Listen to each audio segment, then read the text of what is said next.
Marcos, capítulo 3, versículos de 1 a 6. E convido você que abra a sua Bíblia, Evangelho segundo Marcos, capítulo 3, versículos de 1 a 6. O texto estará sendo projetado, mas é de grande importância que você leia na sua Bíblia, que você confira durante a exposição do texto o que está sendo ensinado.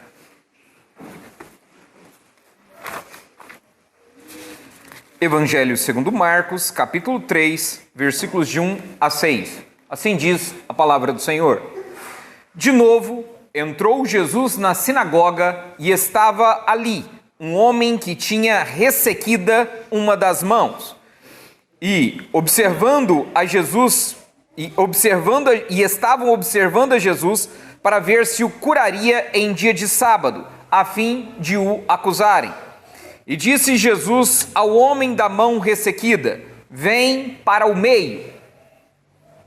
Então lhes perguntou: é lícito nos sábados fazer o bem ou fazer o mal? Salvar a vida ou tirá-la? Mas eles ficaram em silêncio. Olhando-os ao redor, indignado e condoído com a dureza do seu coração, disse ao homem: estende a mão. Estendeu-a, e a mão lhe foi restaurada. Retirando-se os fariseus, conspiravam logo com os herodianos contra ele, em como lhe tirariam a vida.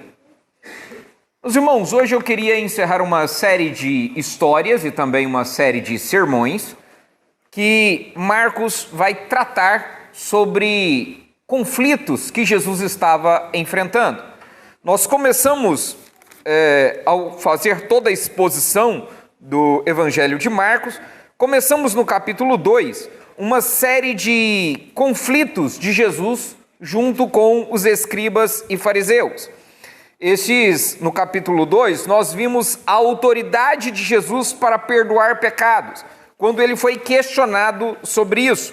Depois vimos a autoridade de Jesus para celebrar, para fazer discípulos, para viver numa realidade nova, onde inclusive o povo deveria celebrar, festejar. Também vimos, por ocasião do último sermão, a respeito do sábado. E nesta ocasião, Jesus e os seus discípulos estavam fazendo algo que era certo, mas os fariseus acusavam de estarem corrompendo, quebrando o mandamento do sábado. Na exposição desses textos, também eu fiz uma única ilustração, contando a mesma história e aspectos desta história. História esta que encerra nesta série. Esses sermões concluem-se aqui, no versículo 6 do capítulo 3, quando Marcos encerra essa série de conflitos. Lembrando ainda que lá no capítulo 2, os fariseus estavam arrazoando em seu coração, estavam confabulando apenas em seus pensamentos, mas essa maldade foi crescendo a ponto de agora eles quererem tirar-lhe a vida. Então, os assuntos são semelhantes, a estrutura dessas histórias também é parecida para transmitir uma mensagem: a grande autoridade de Jesus Cristo. Assim, na ilustração, na história que estávamos acompanhando, estávamos vendo alguns personagens que habitavam a Cidade de Ferro. Cidade de Ferro por ser engessada, por ser uma cidade que vivia de acordo com regras e protocolos, e pouco se valorizava sobre a vida. Vimos sobre Adriano, que era o líder, um líder impiedoso, um líder que era respeitado, mas queria que as regras acontecessem rigorosamente. E ele fazia isso para que ele pudesse controlar as circunstâncias. Também conhecemos um personagem chamado Cláudio, que era manco, devedor. Esse Cláudio era aquele que não conseguia cumprir nenhuma das estipulações, nenhuma das regras da cidade. Devia, era aquele homem que, por estar mancando, sempre chegava atrasado, não cumpria os seus compromissos. E chegou na cidade um estrangeiro chamado Eric, que apareceu sem avisos, sem cerimônia e simplesmente começou a tomar algumas decisões. Ao longo das histórias, nós vimos que esse Eric se aproximou de Cláudio, pagou toda a sua dívida. Esse Eric começou a desacelerar para poder andar ao lado de Cláudio, que era manco, que não sabia andar corretamente, para ensiná-lo como viver. Inclusive, tendo Eric ao seu lado, Cláudio começou a fazer as coisas corretamente. Não apenas porque estava sendo vigiado, mas porque ele aprendia com os acertos, com as coisas boas que Eric fazia. E nesse relacionamento, Eric inclusive fez festa quando o povo apenas lamentava. Eric fez algumas modificações, como por exemplo, permitiu que agora Cláudio, que era um isolado, agora convivesse, estivesse junto das pessoas, estivesse em comunhão com os demais. E Adriano não ficou nem um pouco satisfeito com isso. E essa história encerra numa praça pública, onde Cláudio, juntamente com Eric e rodeado de outras pessoas, estavam conversando e Adriano, o líder impiedoso, passa. E quando ele passa para confrontar, passa para fiscalizar, para verificar se as pessoas estavam obedecendo às regras ou se estavam desobedecendo algumas das normas da cidade. E curioso, porque Eric o confrontou e perguntou: Adriano, você faz essas regras para controlar pessoas ou você faz para o bem delas? Adriano não respondeu a pergunta, mas ele percebeu que não tinha mais espaço naquela cidade. Ele percebeu que não conseguia mais controlar as pessoas. E por causa disso, a única solução que ele tinha em mente era tirar Eric de sua vida. E, se possível, até matá-lo. Nessa história, nessas histórias que contamos, não é difícil perceber o papel de cada um dos personagens. Mas eu queria colocar você nesta história. Nesta cidade de ferro, onde é que você se encaixa? Você geralmente se vê como aquele que é criterioso com as regras ou você abusa dessas regras? Você é aquele que quer mudanças, mas faz isso acima das regras, ou você quer mudanças e faz mudanças dentro das regras? Marcos escreve este evangelho justamente para mostrar como regras não devem controlar nossas vidas. Muitas das vezes, pessoas tentam controlar uns aos outros e criam regras para isso. E é impressionante como mostra-se com clareza, Marcos esclarece, que quando não se tem autoridade, se cria um monte de regras que acabam com relacionamentos, que acabam com a vida das pessoas. E se você não controla alguém, você prefere tirá-la da sua vida. Marcos vai descrever isso falando da autoridade daquele que não só governa sobre as leis, mas também governa sobre as pessoas.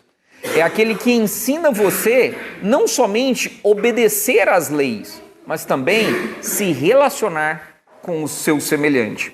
Por isso, eu quero te convidar a se submeter à autoridade de Jesus. Jesus é este que governa soberanamente sobre todas as coisas. Todas essas 5 histórias foram escritas para que você reconheça a autoridade de Jesus. É Ele quem tem autoridade para perdoar pecados. É Ele quem tem autoridade para fazer discípulos. É Ele quem tem autoridade para celebrar. É Ele quem tem autoridade sobre o sábado. Jesus tem toda a autoridade. Por isso, você deve se submeter a Ele. Deve respeitá-lo. Deve ouvir o que Ele diz. Deve, inclusive, aceitar a sua autoridade, obedecendo os seus mandamentos. Mas observe bem, alguém poderia me perguntar por quê? Por que eu me submeteria a um homem que viveu há 2000 anos atrás? É justamente por isso. Ele veio para junto de nós. Ele habitou em nosso meio. Jesus esteve do nosso lado. Você já imaginou isso? Eu não estou falando para você se submeter a um Deus qualquer, mas é um Deus que esteve próximo de nós. E não só esteve, como está próximo. Observe o que o texto diz. Olha como a história conta, que de novo, entrou Jesus na sinagoga. E observe que isso era um dia de sábado. Nós vimos no domingo passado que Jesus estava em um sábado junto com os seus discípulos. E ali aprendemos como é importante no dia de sábado preservarmos a vida, trabalhar para o Senhor, estarmos juntos como povo de Deus.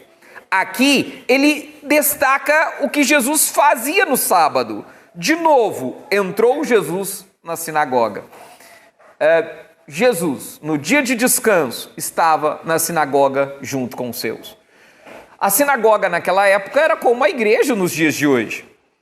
Embora o cenário seja outro, ou seja, não era o mesmo dia de sábado anterior, era um dia seguinte, um sábado seguinte, uma outra ocasião, Jesus estava com seus discípulos na igreja. Ele estava num lugar onde havia culto de celebração. E observe, esse ambiente, essa sinagoga, era o ambiente onde estava o povo. Onde que estava? Quem estava ali? Estavam ali pessoas simples, estavam ali pessoas pobres, estavam ali pessoas instruídas, estavam ali pessoas ricas, estavam ali pessoas até deficientes. Observe o texto, diz assim, estava ali um homem que tinha ressequida uma das mãos. Preste atenção nesse detalhe, era a mão direita que ele tinha ressequido. E essa expressão quer dizer que ele tinha a mão boa, ele nasceu com a mão boa e ao longo da sua vida, por um acidente ou alguma enfermidade, ela foi atrofiada. E não sei se você já conviveu com alguém que perdeu uma das mãos, ou algum membro, ele se adapta à vida, à realidade que ele tem. Mas se o membro ainda está lá atrofiado, isso atrapalha muito mais. Em outras palavras, se ele tivesse perdido a mão, ele poderia ainda usar o braço de alguma forma. Mas ter a mão mais atrapalha do que ajuda, ter uma mão atrofiada. Como era a mão direita, conforme nos descreve o Evangelho de Lucas, ele tinha toda a sua vida atrapalhada. Ele não podia trabalhar, ele não podia exercer a sua profissão, qualquer que fosse, era muito mais difícil. E então, olha só, aquele homem não impediu que a sua enfermidade o levasse à igreja. E muito menos o trouxe qualquer constrangimento. Ele foi para lá. E ali onde estavam o povo cultuando ao Senhor, onde a Bíblia estava sendo lida e explicada, Jesus estava presente. Assim como nós cremos que ele está presente no dia de hoje. E assim, essas pessoas juntas que ali estavam, aprendendo da palavra de Deus, Jesus está no meio deles. Jesus está junto, mas tem mais ainda. Observe o que diz o versículo 3. E disse Jesus ao homem da mão ressequida, vem para o meio. Então Jesus chama aquele homem, Jesus está ensinando, Jesus vai para a sinagoga justamente para ensinar, porque ele é aquele que ensina, ele está ensinando, o tempo está cumprido, o reino de Deus está próximo, arrependei-vos, crede no Evangelho. E como uma forma de ilustrar o seu sermão, na forma de explicar uma porção do texto que ele teria lido, ele chama este homem para vir à frente. Ele vai dar um exemplo prático, para que as pessoas compreendam o que está sendo ensinado. E então, quando ele chama aquele homem, ele chama para o meio, para que todos possam ver. A ideia é que todos pudessem perceber aquele homem no meio. Eu imagino talvez ele um pouco constrangido. Imagina, uma pessoa com uma deficiência poderia talvez se sentir incomodado, sendo o centro das atenções. Mas como é Jesus quem está dando a ordem, ele não vê dificuldade. Vai lá e obedece. Versículo 4 diz assim, então lhes perguntou, é lícito nos sábados fazer o bem ou fazer o mal? Observem bem essa cena, meus irmãos. Jesus ele faz um questionamento. Jesus está ali para ensinar, está ali para instruir. E ele questiona o grande problema que estava sendo gerado entre aquelas pessoas. Estavam ali alguns fariseus, e eles fazendo alguns questionamentos, Jesus toma a iniciativa para tirar a dúvida. E Jesus pergunta, é lícito nos sábados fazer o bem ou fazer o mal? Deixa eu perguntar uma coisa para vocês. Se Jesus tivesse tirado a primeira parte da pergunta, se ele só tivesse perguntado assim, é lícito fazer o bem ou fazer o mal? Ora, lícito é permitido pela lei fazer o bem ou fazer o mal? Fazer o bem, não pode fazer o mal. E por que então Jesus pergunta no sábado? Porque esse era o questionamento colocado. Os fariseus estavam duvidando sobre isso, estavam levantando esse questionamento. Mas a pergunta de Jesus, quando coloca o sábado, era justamente para mostrar que se é correto fazer o bem em qualquer dia da semana, não seria também óbvio, lógico, que no dia de sábado também é certo fazer o bem, é permitido pela lei? Mas alguém poderia perguntar assim, tá, mas se é um dia diferente, se é o sábado, um dia diferente, a gente tem que descansar, por que trabalhar nesse dia? Por que fazer alguma coisa nesse dia? Então Jesus faz uma segunda pergunta. Observe, ainda no versículo 4. É lícito nos sábados salvar a vida ou tirá-la? Ele repete a pergunta com outras palavras. A questão é a seguinte, naquela época as pessoas questionavam o seguinte: só posso trabalhar no sábado se for para salvar a vida de alguém que está em risco de vida. A pessoa está morrendo, então eu posso lá tentar salvá-la. Essa era a premissa, essa era a ideia que as pessoas tinham. Mas isso era uma interpretação dos fariseus. Isso não era a Bíblia que ensinava. Então Jesus questiona isso também. Só que quando Jesus coloca a alternativa, Jesus está dizendo assim para eles, ou você faz um, ou você necessariamente estará fazendo o outro. Ou você salva uma vida, ou você estará colaborando para tirar esta vida. Esse questionamento trouxe todos eles a surpresa, eles ficaram em silêncio. Isso porque Jesus sabia que aquelas pessoas eram capazes de tirar animais de uma cova, mas não seriam capazes de abençoar, de ajudar alguém que precisasse. Assim, Jesus instrui que é certo fazer o bem e salvar a vida de pessoas também no sábado. E Jesus não apenas faz isso, Jesus, você tem que se submeter a Ele, não só porque Ele questiona, Ele ensina, não só porque Ele está presente, mas Ele também restaura. Lá no versículo 5, no final do versículo 5, ele diz assim, então disse Jesus ao homem, estende a mão, estendeu-a, e a mão foi restaurada. Jesus pede àquele homem da mão atrofiada que pudesse levantar a mão. Imagina novamente o constrangimento, né?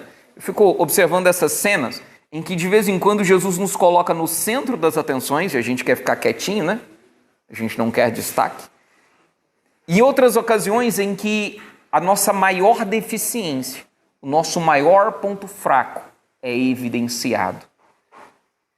A nossa maior fraqueza, não necessariamente um pecado, mas a nossa maior fraqueza é revelada, é escancarado para os outros verem. E olha só o que acontece. Diz-nos o texto que ele estendeu a mão e ela lhe foi restaurada. A maior fraqueza daquele homem foi revelada e o poder de Deus foi demonstrado naquela fraqueza. É impressionante isso. O que Jesus Cristo faz. Um milagre notório. O homem obedeceu, se humilhando e foi abençoado. Foi um milagre sobrenatural, inquestionável, realizado à vista de todos. Um milagre instantâneo, para que ninguém questionasse o que Jesus Cristo fez. Um homem que obedeceu o que Jesus pediu, o que Jesus ordenou. E imediatamente ele teve sua vida restaurada. Meus irmãos, eu quero lembrá-los que Jesus Cristo tem poder para curar. Mas mais ainda, meus irmãos, Jesus Cristo tem poder para perdoar. Se você se recordar, lá no capítulo 2, Jesus vai restaurar a vida de um paralítico, mas antes de curá-lo, Jesus Cristo perdoa os seus pecados. Aqui, meus irmãos, para restaurar a vida deste homem, Jesus Cristo está mostrando o seu grande poder. Ele tem poder não apenas para fazer milagres que possam resolver nossos problemas momentâneos.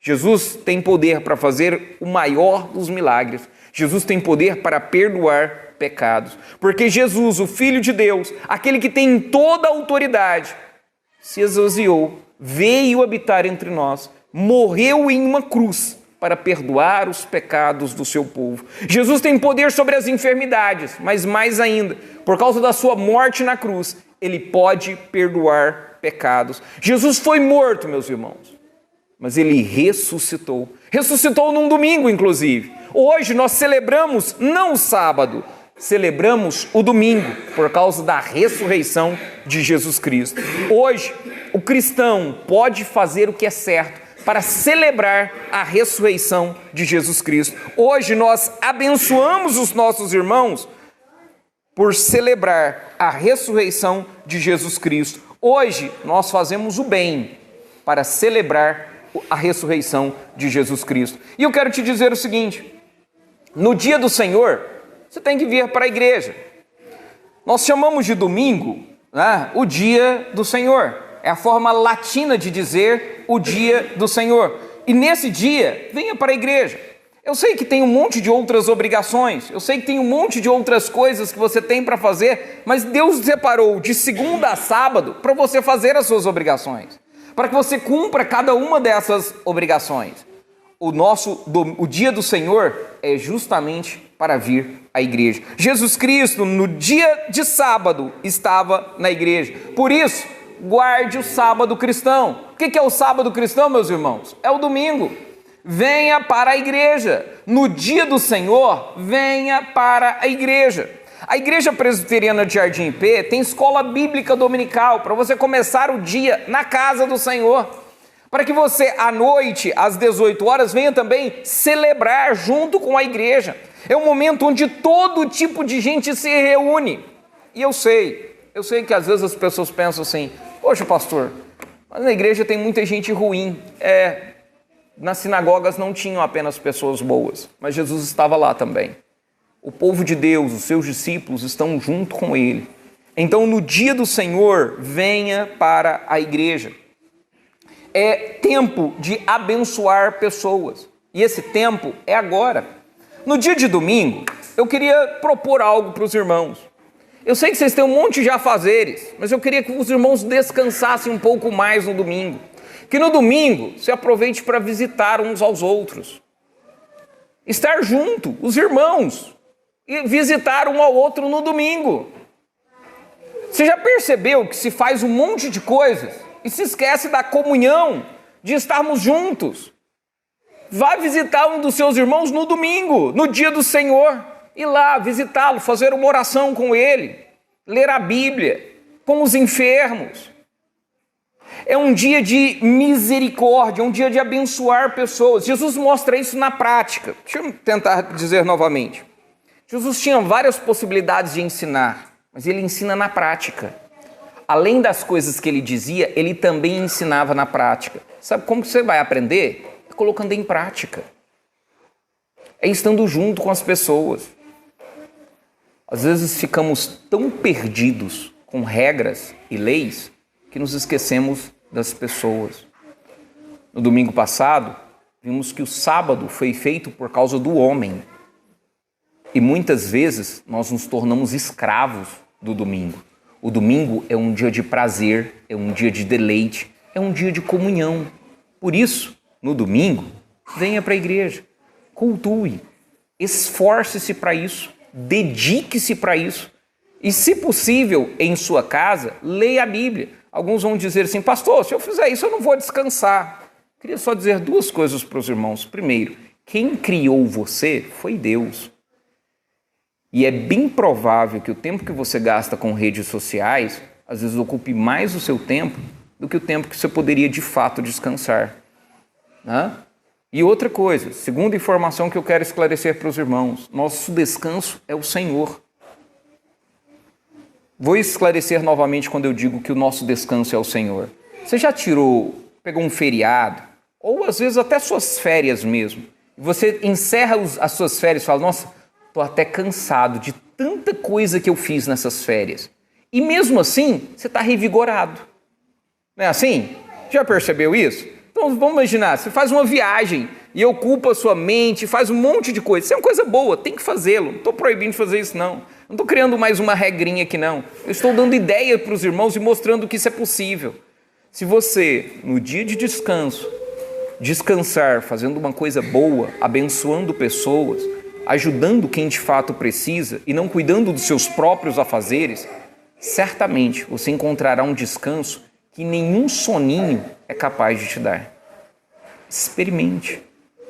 Use o dia de descanso para abençoar, como Jesus, por exemplo, assim o fez. Mas, meus irmãos, neste texto não há apenas submissão. Neste texto há uma descrição de rebeldia. E eu queria dizer isso para os irmãos. Se você não se submeter à autoridade de Jesus, então você estará se rebelando contra ele. Não existe meio termo. Ou você se submete, ou você se rebela. E quem se rebela contra Cristo faz isso acusando. Quem se rebela contra Cristo está na igreja, está na sinagoga. Observe o versículo 2, diz assim, e estavam observando Jesus para ver se o curaria em dia de sábado, a fim de o acusarem. Quem se rebela contra Cristo, o acusa. Não o vê como amigo, mas o acusa. E eles estão ali observando. A gente às vezes pensa que os rebeldes são os ignorantes, mas não. Observe o texto. Eles estão observando para ver o que Jesus vai fazer. São doutos, são teólogos, são aqueles que conhecem a Bíblia. Esses se rebelam contra Jesus. Esses não se submetem porque se consideram como juízes. Por isso eles estão ali para acusar Jesus. Eles são contra qualquer um que seja contrário aos padrões que eles estabelecem. Não são padrões de acordo com a Bíblia, são padrões usados por eles mesmos. Os fariseus, típico pensamento desses rebeldes, desses fariseus, é de escolher pesos e medidas diferentes. Tenta imaginar o seguinte, olha só como funciona a mente de um desses rebeldes e verifica se você se identifica. Observam mandamentos fáceis de serem praticados por eles e estes colocam na mais alta estima. Colocam como os mais importantes. Mas se tem algum mandamento que não pode, que eles não conseguem obedecer, então eles criam interpretações e outras leis para que eles não possam dar tanta importância a isso. Ora, estes rebeldes são aqueles que queriam ver se Jesus ia curar no sábado. Eles queriam ver se Jesus ia transgredir o quarto mandamento, conforme a interpretação deles. Olha o pensamento deles, eles pensavam assim, se no sábado Deus trabalhar fazendo um milagre, Deus vai errar, então eu não posso fazer um milagre no sábado. Eu não posso fazer uma cura no sábado. Olha o pensamento absurdo deles. Era tão absurdo que alguns pensavam assim, não, eu não posso deixar a terra trabalhar, então eles não cuspiam no sábado no chão. Eles criavam tantas regras, tantos detalhes, tantas interpretações.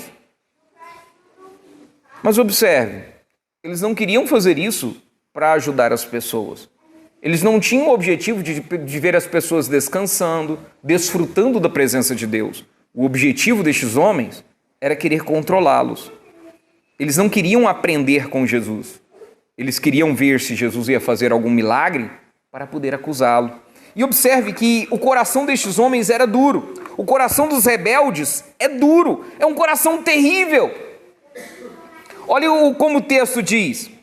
Jesus, quando pergunta para eles, é lícito no sábado fazer o bem ou o mal, salvar a vida ou tirá-la? Mas eles ficaram em silêncio. E sabe por que eles ficaram em silêncio? Eles não podiam responder. Se eles dissessem que sim, pode fazer o bem, eles iam contradizer o que eles estavam dizendo.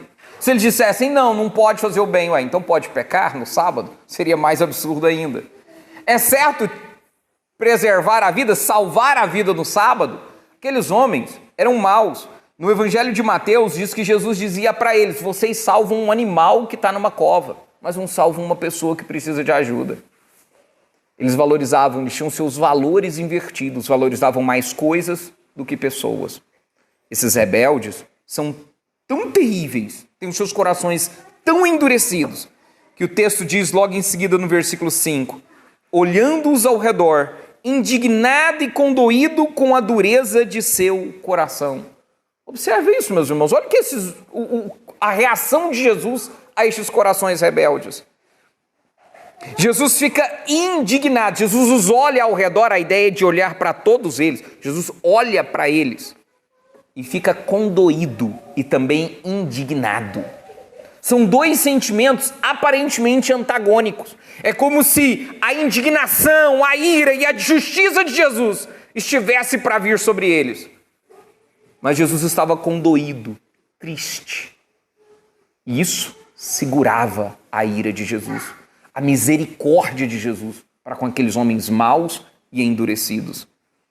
Jesus, por isso, tinha como que proposto a eles a vida e o bem, a morte e o mal. E aqueles homens, no seu silêncio, decidiram pela morte e pelo mal. A reação de Jesus é perfeita. Jesus, naquele momento, fica indignado, irado. Uma indignação, meus irmãos, que eu fico observando o próprio Cristo, nesta vida, percebendo esse tipo de atitude. Imagina, ele chama o homem, ele vai realizar uma cura, ele quer ensinar uma coisa boa, e os homens com o coração endurecido.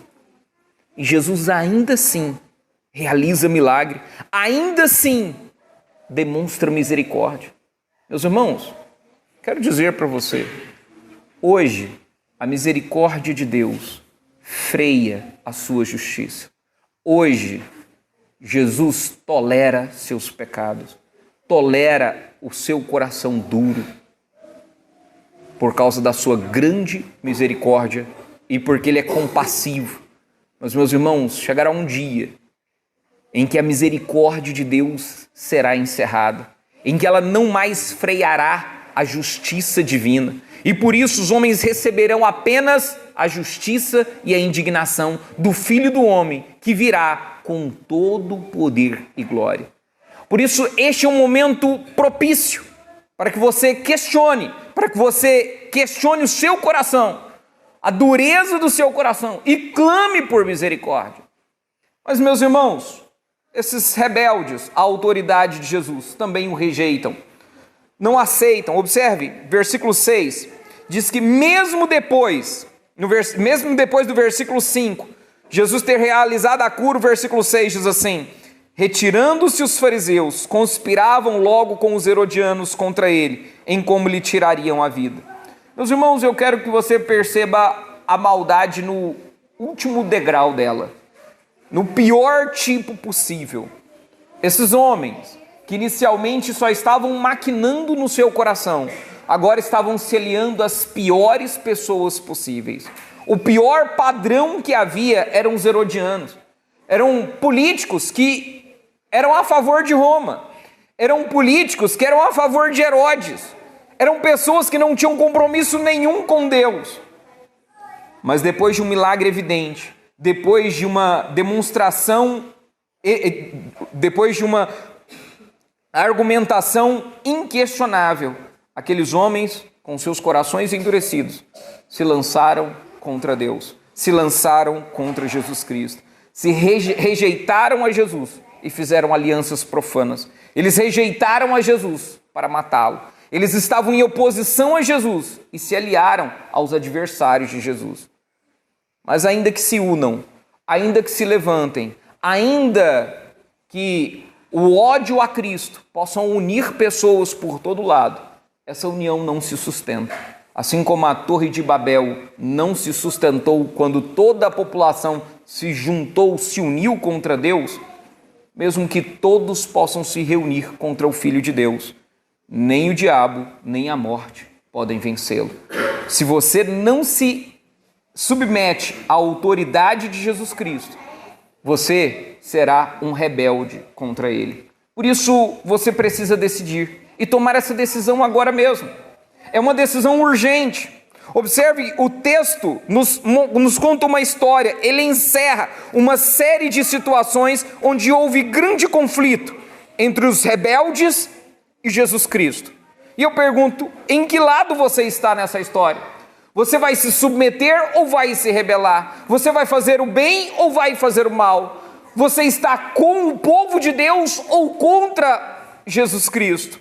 É necessário você tomar uma decisão. E às vezes parece algo tão radical para as nossas vidas. Deixe-me fazer uma última ilustração a respeito desta história. Por muitas vezes, meus irmãos, A rebeldia começa com pequenas atitudes.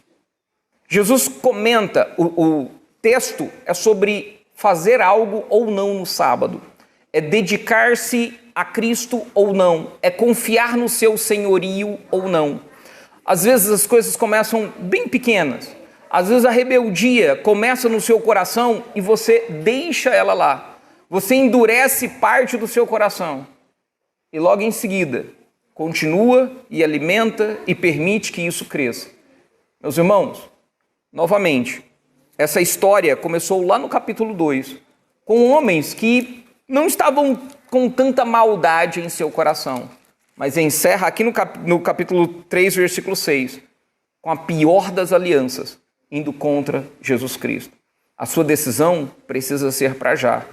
Abandone seus pecados, arrependa-se, o tempo está cumprido, o reino de Deus está próximo. Arrependam-se e creia no Evangelho.